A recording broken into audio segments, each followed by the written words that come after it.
Bienvenue sur Africa 24 dans cette nouvelle édition du QG News. Au sommaire de l'actualité, ouverture ce vendredi à Paris d'un forum franco-africain. Il s'agit là de poser les bases d'une croissance partagée mais aussi de faire le point sur leurs relations économiques. Ce forum s'inscrit dans la continuité de la conférence économique pour un nouveau partenariat entre l'Afrique et la France du 4 décembre 2013. Élection présidentielle au Nigeria, l'ex-général Muhammadu Buhari est donné principal rival du président sortant Goodluck Jonathan. Le candidat du Congrès progressiste est en pleine campagne électorale et promet de donner la priorité à la sécurité. Son portrait dans ce journal. Ghana-Côte d'Ivoire, ce sera donc l'affiche de la finale de la CAN 2015. La revanche de la finale de 1992 avait vu la victoire des éléphants ivoiriens sur les Black Stars ghanéens. Mais avant cela, retour sur le dernier match des demi-finales dans cette édition. Deuxième édition du sommet économique Afrique-France. La rencontre a lieu ce vendredi 6 février à Paris. Il s'agit de mener une réflexion sur les modèles de coopération économique. Le président gabonais Ali Bongo Ondimba était présent ce vendredi à l'ouverture du forum Afrique-France. Il a tenu à rappeler l'importance du développement du tissu industriel, mais aussi celle du rôle de la jeunesse dans le développement du continent, comme nous l'explique Kekeli Afeto. Deuxième édition du Forum franco-africain ce vendredi 6 février à Paris dans la capitale française. Une rencontre qui vise à consolider les relations économiques entre la France et l'Afrique, mais surtout à renforcer le partenariat économique entre les entreprises des deux entités.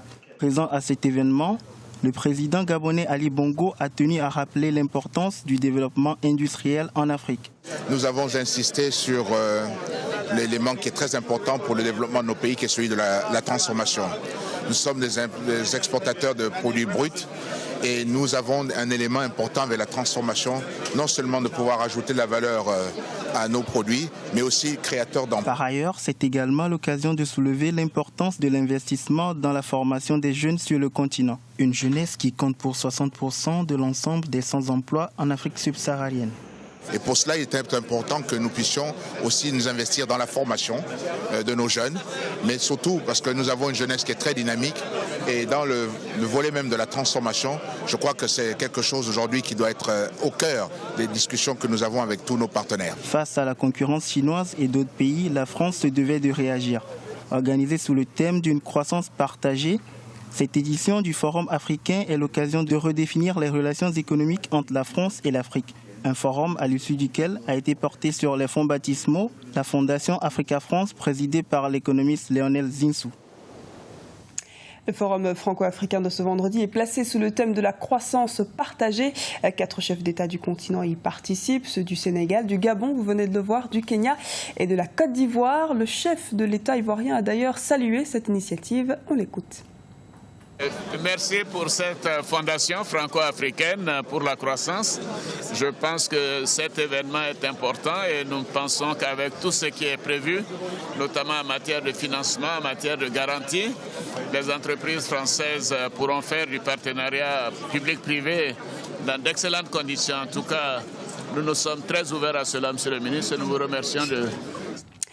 Présidentielle au Nigeria, 14 candidats sont en lice pour l'élection présidentielle du 14 février prochain. La campagne électorale est sans relâche dans tout le pays. Et pour de nombreux observateurs, l'un des adversaires les plus redoutables au président sortant pourrait être Muhammadu Buhari. Qui est-il réellement? Élément de réponse avec Kekeli Afeto. Au Nigeria, la course à la présidentielle du 14 février prochain est bien lancée, alors que le président sortant, Goodluck Jonathan, est le seul candidat du Parti démocratique populaire. Son principal adversaire est l'ancien président Muhammadu Buhari, candidat du Congrès progressiste. Qui est-il réellement? C'est un monsieur qui arrive à la tête du pays le 31 décembre 1983, suite à un coup d'État. Il est ensuite lui-même renversé à son tour par un autre putsch qui a lieu en août 1985. Au cours de son règne, Muhammadu Buhari est réputé pour avoir mis en place un État policier qui a très fortement contribué à lutter contre l'indiscipline qui avait été instaurée par le chaos des années 90 dans le pays. Donc il a une parfaite maîtrise des arcanes sécuritaires du pays. Il connaît parfaitement l'armée, il connaît les dispositifs de sécurité nationale. Le Nigeria, première économie d'Afrique, entre en campagne présidentielle dans un contexte d'escalade des attaques de Boko Haram, groupe islamiste qui contrôle de vastes territoires du nord-est. Conscient de cette situation précaire, l'ancien général a fait de la menace sécuritaire et du renforcement de l'économie son cheval de bataille. Muhammadu Buhari part quand même avec une capacité de nuisance électorale importante, parce que le candidat en face n'est pas du tout populaire dans le pays. Il fait face à une impopularité qui est due aux échecs successifs enregistrés sur les théâtres d'hostilité, notamment la guerre contre Boko Haram. Il est impopulaire aussi compte tenu du niveau de vie des Nigérians qui n'a pas du tout changé, même si par ailleurs il y a des succès sur le plan macroéconomique qui ont permis de hisser le Nigeria à la première place des économies africaines. Aucun sondage indépendant ne permet d'évaluer la popularité des deux candidats. Mais selon des spécialistes, le Congrès progressiste, qui rassemble 4 partis d'opposition, est un adversaire de taille pour le Parti démocratique populaire au pouvoir depuis 1999.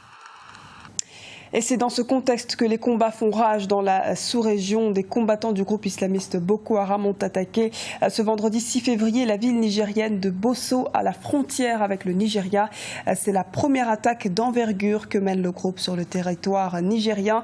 Les armées tchadiennes et nigériennes sont rapidement intervenues pour reprendre le contrôle de la zone. Le Parlement du Niger doit se prononcer prochainement sur un engagement de ses troupes au Nigeria pour combattre les islamistes.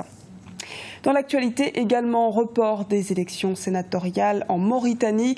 Le ministre de l'Intérieur Mohamed Ould Ahmed Raré a indiqué que ce report était mis en place pour favoriser le dialogue entre la majorité et l'opposition. Le premier tour des sénatoriales était initialement prévu le 15 mars et le second le 21 mars afin de renouveler les 2/3 du Sénat. La coalition d'opposition, le Forum national pour la démocratie et l'unité, avait annoncé qu'il boycotterait le premier tour des sénatoriales. Le Sénat mauritanien est largement dominé par le parti présidentiel, l'Union pour la République, l'UPR, avec près de 40 membres. Focus sur la cité internationale Plaza Diamant en Guinée. Cette cité de standing international couvrant une superficie de près de 20 hectares est une œuvre qui entend améliorer les conditions et le quotidien des Guinéens. L'espace est situé au quartier Kipé en banlieue de Conakry afin de répondre aux besoins croissants de logements auxquels sont confrontés de nombreux Guinéens. Les précisions dans ce reportage de notre correspondant en Guinée, Mohamed Lamine Solano. Une cité moderne pour un habitat décent et convenable aux Guinéens. Le quartier bâti sur 20 hectares est baptisé Plaza Diamant. Il comprend 31 villas individuelles et une centaine d'appartements. Une initiative qui devrait permettre de répondre aux difficultés d'accès au logement en Guinée. On veut changer la physionomie de la Guinée. Tout ce que tu vois en Europe ou en États-Unis, si tu viens en Guinée, tu trouves la même chose. Pour donner la meilleure qualité de vie aux citoyens guinéens. C'est pour cela qu'on s'est sacrifié. On a fait tant d'investissements en Guinée. Avec un investissement de 12 milliards de dollars, la cité Plaza Diamant, située au centre émetteur de Kipé, en banlieue de Conakry, est présentée comme le plus grand projet d'urbanisation et de promotion immobilière du pays. L'annonce de la mise en vente des appartements et villas a attiré de nombreux curieux comme Ibrahima. Sa bourse ne lui permet cependant pas de s'offrir un logement dans ce complexe multifonctionnel. De l'indépendance jusqu'à nos jours, c'est la première fois en Guinée. Il faut encourager telle chose, investissement. Mais compte tenu le niveau de vie des Guinéens, avec le coût, ça ne sera pas accessible à 100% selon moi. Les prix annoncés pour l'achat des villas varient entre 600 000 et 1 million de dollars américains. Et il faut compter au minimum 150 000 dollars pour un appartement. Les initiateurs du projet envisagent d'impliquer les banques pour faciliter un meilleur accès des fonctionnaires à ces logements. Une démarche soutenue par le président Alpha Condé, engagé à reconstruire la Guinée. Nous avons des projets pour transformer Kaloum et faire déménager les gens de Kaloum dans des maisons sociales. Cela, ça ne fait que préfigurer ce que la Guinée, Conakry de demain va être, la Guinée de demain va être. Dans les 5 ans à venir, presque tous les quartiers de la Guinée seront comme ici. 2 autres cités du type Plaza Diamant seront construites à Lambaye en banlieue de Conakry et à Kaloum au centre-ville. Le projet va prendre en compte prochainement des villes de l'intérieur du pays pour un meilleur accès des populations au logement. Nous sommes à quelques jours de la finale de la CAN 2015. Le Ghana s'est qualifié pour la dernière ligne droite de la Coupe d'Afrique des Nations après sa victoire sur la Guinée équatoriale 3-0 ce jeudi. Retour sur la rencontre entre les Black Stars et les Alang National avec Paul Dessingui. Le Ghana rejoint la Côte d'Ivoire en finale de la Coupe d'Afrique des Nations. Les Black Stars ont battu la Guinée équatoriale en demi-finale 3-0. À la 42e minute, sur une faute du gardien Ovono, Jordan Ayew obtient un penalty et ouvre le score pour le Ghana. 4 minutes plus tard, à l'issue d'une belle combinaison, Wazago creuse l'écart. Alors que le Zalang National essaie de revenir au score sans jamais y parvenir, André Ayew bénéficie d'un centre en retrait et crucifie le gardien Ovono. 3-0 pour le Ghana. Les espoirs de qualification pour la Guinée équatoriale s'envolent. Les supporters s'énervent. L'arbitre arrête la rencontre. Quelques minutes plus tard, le match reprend, mais le score, quant à lui, restera le même à la fin de la rencontre. 3-0 pour le Ghana. Comme on pouvait s'y attendre, le Ghana a dominé son adversaire de la tête et des épaules, tant au plan tactique que technique. Les meilleurs éléments de cette équipe de la Guinée équatoriale, Balboa en particulier, très en vue contre la Tunisie, a été vraiment étouffé, on peut le dire, peut-être par fatigue, peut-être aussi parce que les Ghanéens le surveillaient d'assez près. Quoi qu'il en soit, on a rarement vu les Équato-Guinéens menacer le but du Ghana. Dans les grandes foules, il y a toujours ce genre de phénomène de risque en quelque sorte. Les gens pris individuellement sont généralement placides, tranquilles, calmes et sympathiques.